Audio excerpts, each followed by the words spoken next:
Recently, in our worship services, we've been going through the Gospel of Matthew, in particular the 13th chapter. And a couple of weeks ago, we read through the parable of the sower of the seed. And in that parable, Jesus describes, he says, there was a farmer, and he was scattering his seed. And some of the seed fell on a path, and the birds came and picked it up and ate it. Some of the seeds fell amongst the thorns and were quickly overcome. Some of the seeds fell along the rocks, and because the soil was thin, they sprouted up quickly, and as soon as the sun came, it burned them because their roots were insufficient to keep them alive.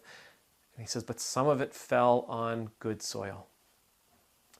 And that grew to produce 30, 60, 100 times what was sowed. Good morning, everybody. My name is Ed Trevors. I'm an Anglican priest in the Diocese of Nova Scotia and Prince Edward Island. I serve in the beautiful town of Shelburne, Nova Scotia, in the awesome parish of Christ Church, Shelburne, that sits on the ancestral and the unceded territory of the Mi'kmaq people. And today I want to ask you, are you able to learn what is being offered to you in the moment, or do you find yourself, for some reason, guarded? See, this parable that I just shared, it talks about the gospel being shared among people. But you and I are the soil, right? Like, we're the soil. And unlike real soil, unlike the soil that you find in your garden, you and I have the ability to decide what kind of soil we will be. We have the ability to decide whether or not we will be receptive to another person's wisdom, another person's knowledge, another person's gospel. We have the ability to decide whether or not we want to receive what's being offered to us. It can be a really, really difficult thing to accept a teaching. It can be a really difficult thing to accept knowledge, to accept wisdom, to accept another person's experience, and to embrace it, to embody it, and to apply it. It's very challenging. As a matter of fact, Jesus in the gospel, it says hundreds of people were following him. But one day he gave a lesson. He taught a lesson that was so difficult for the people to hear that most of them left him. They stopped following him. They just couldn't embrace it. They couldn't embrace that particular message. They couldn't embrace what he was telling them. They guarded themselves against it. Now, there's lots of reasons why people do it. I don't think we have time to get into all that.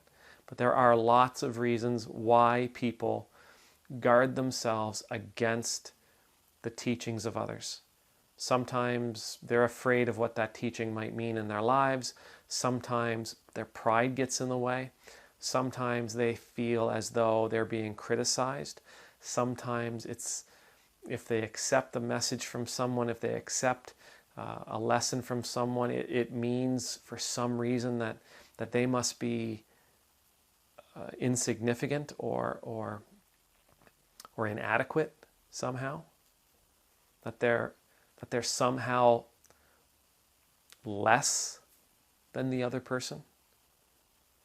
If you can embrace the teachings of another person, if you can embrace the teachings of the Bible, if you can embrace the teachings of Jesus or of Paul or of the many authors, if you can embrace the teachings of a minister or a therapist or, heaven forbid, a real, an honest-to-God professional teacher,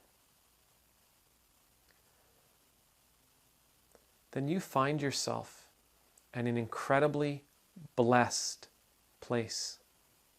If you choose to be the type of soil that is deep enough and rich enough and thick enough and secure enough that you can receive a seed or a kernel, then you can provide for the growth of something that will ultimately reward you 30, 60, or 100 times over. Learning at any age is the most important thing a human being can do. All right? Being willing to learn opens up the doors of faith. It opens up the doors of healing. It opens up the doors of reconciliation. It opens up the doors of forgiveness. Being willing to receive knowledge and wisdom from another source outside of yourself opens up the doors for you to become more, for you to grow closer into that person that God knows you to be.